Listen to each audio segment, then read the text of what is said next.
সূরা ইখলাস কখন পাঠ করলে সাথে সাথে ফলাফল পাবেন, ভালো করে বুঝেন।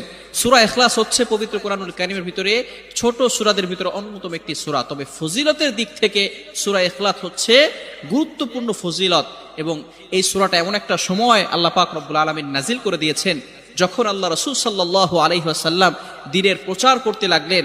এমন সময় আল্লাহ পাক রব্বুল আলামিন এক আল্লাহর দাওয়াত দিতে লাগলেন। তখন কাফেররা আল্লাহ রাসূল সাল্লাল্লাহু আলাইহি সাল্লামকে কোশ্চেন করলো যে, মুহাম্মদ, তুমি তো এক আল্লাহর দাওয়াত দাও, আমরা তো কোটি কোটি দেবতার পূজা করি, তারা আমাদের সমস্যার সমাধান করতে পারে না। তুমি যে আল্লাহর দাওয়াত দাও সেই আল্লাহ কয়জন এবং সেই আল্লাহর সন্তান আছে কিনা?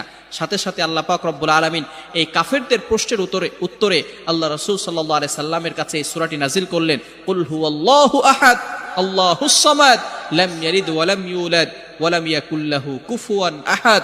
আল্লাহ পাক রব্বুল আলামিন এক, অদ্বিতীয়, এবং আল্লাহ